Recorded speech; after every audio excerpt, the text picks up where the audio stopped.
We'll see. You guys enjoying this expose? Because you know, guys, I'm going to get in trouble, right? Guys, I'm going to get in trouble. I'm going to have Christian Zionists hate me, threaten me, deplatform me. Zionists, powers that be. I'm already wanted by Muslims.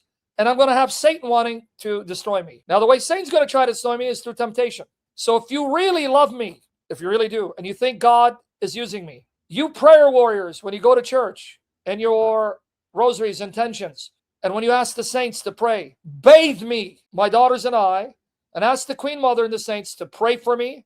The Spirit fill me with his almighty power, rein me in, not to fall in scandal, not to be, it's going to get worse for me. Not just me. I'm not a hero. I'm a dog without Jesus. Worse for any of us that talk out against this. And Satan's going to be angry. Plead the blood of Jesus upon me and my household. In June of 2014, during Gay Pride Month, the United States Embassy flew the American flag, and underneath the American flag, they hoisted the Gay Pride flag.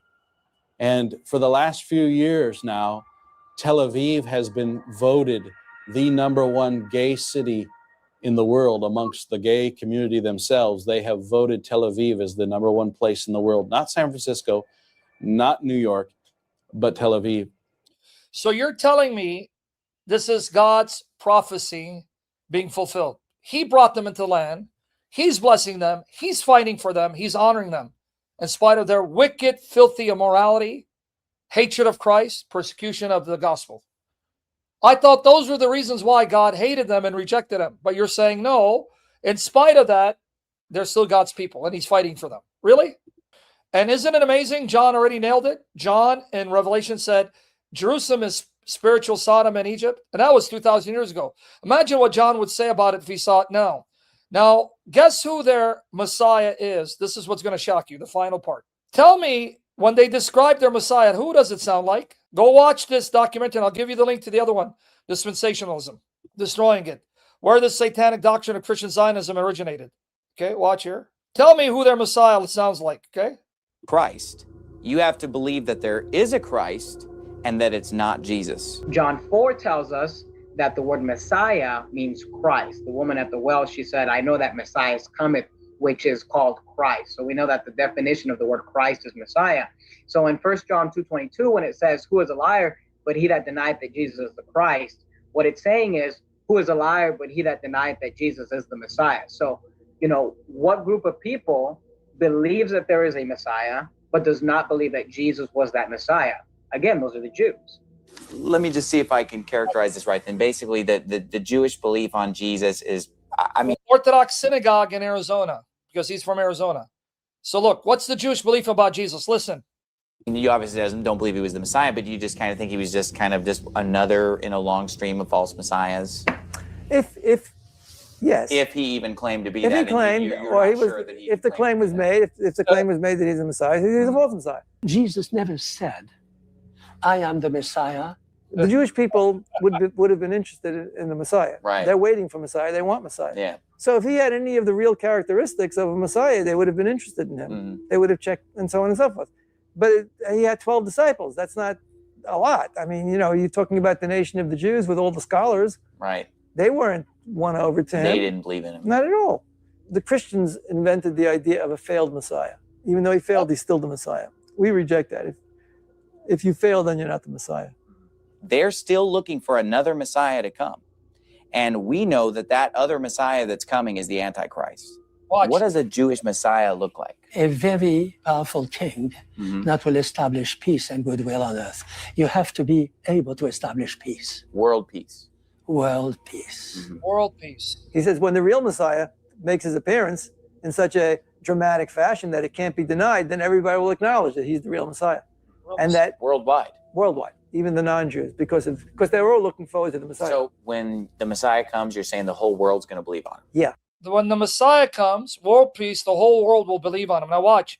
Tell me, as they describe the Messiah, what comes to your mind? What arises in your mind? Listen carefully. It's the last clip I'm going to play from here. Okay? Listen carefully. What does that sound like? Their Messiah. Who does he sound like? Okay, ready? All right. The entire Everybody. world, because his purpose will be to bring the entire world to the proper observance. All the nations will stream towards Jerusalem to learn from him. Okay. It will initiate a period of world peace. The Messiah will be a tremendous charismatic figure with great knowledge and communication skills. He'll also be a great warrior. Damn, it's so scary. It's like he's quoting Revelation 13 and 2 Thessalonians 2 and 1 Thessalonians 5. He just described his Messiah as the Antichrist. You understand, Christians, when you support Israel and you send them money, you are supporting them to prepare for the coming of the Antichrist. You are helping them speed up the coming of the Antichrist because they're waiting for the Antichrist to come. And they're trying to do all they can to build the temple in anticipation of their Messiah, who's the Antichrist. You're paying for that? He will be the defender of the Jews, and he will defeat all their enemies in a permanent kind of a way. If you listen to how the Jews describe their Messiah, they paint a perfect picture of what the Bible describes as the Antichrist. He's going to conquer the entire world. He's going to bring peace through war. He's going to be believed on by all religions of the world. He's going to bring world peace. He's going to unite us all. So many Christians are precious, and they don't know what they're doing. They don't know what they're doing. Go watch the debate between Andrew Wilson and Ridvan. Andrew Wilson kept hammering him, saying, as a Christian, you cannot support the modern state of Israel because you're supporting their Antichrist. They reject your Messiah, your Jesus, and they're waiting for the Antichrist. Ridvan, it's in the debate. Go watch it. He kept saying it. Remember that? Yeah, let's go here. Listen. You know, I was at a prophecy conference in Florida, and a lady came up to me. She was wearing the Star of David. And I asked her why she was wearing that. She says, oh, well, this is so important that we show our support for Israel. I said, how do you show your support for Israel? Well, she says, I give money every month to the Temple Mount Foundation. I give money every month to the Temple Mount Foundation to help them rebuild the third temple. I give money every month. Jared, you guys see that? Okay, let's finish it. A few more seconds. Well, that's this Jewish group. And I said, don't you know that 2 Thessalonians chapter 2 says the Antichrist will go into that temple and declare himself God and above every other God? She says, well, I just think I'm helping to fulfill Bible prophecy. I said, you are. You're helping the Antichrist to come. I think I'm just helping fulfill prophecy. Indeed, you are. You're hastening the coming of the Antichrist. So, Christians, you're paying for Antichrist to arise. I mean, who would want to do that? When a man comes. Look, Rabbi Jeremy Gimbel, look what he says. Tell me who he's talking about. When a man comes, director of World Mizrahi Movement. Listen, guys, your hairs on the back of your hand should stand up. You should get shivers on your spine. Tell me who he's describing. When a man comes. And he fights the wars of Israel, defeats the enemies, builds a temple, peace on earth. The leader that did that, we will all kneel before the king. Do you know what I mean? Whoever that is. Whoever that so is.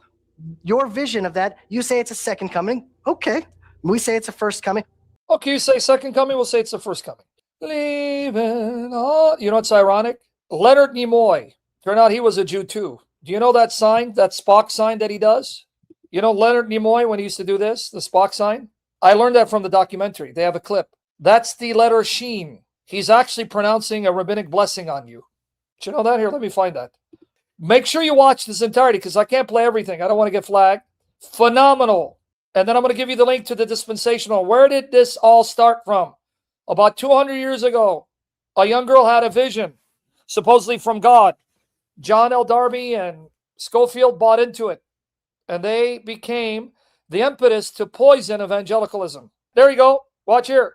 How many of you are shocked to find out that this is a rabbinic blessing because it resembles the Shin, the Hebrew alphabet Shin? So when Leonard Nimoy would do this, he was pronouncing a blessing on you, a rabbinic blessing. Do you guys know that? There you go. Worshipping, Mother Earth and the female spirit and the goddess and the Kabbalah and the New Age. That's where all this stuff is coming from. This is the shape of the letter Shin, Hebrew alphabet Shin. Very interesting letter in the language. It's the first letter in the word Shaddai, the first letter in the word Shalom, first letter in the word Shekinah, which is the name of the feminine aspect of God. Live long and prosper. image of Sirach, father of all we now hold true. It's great.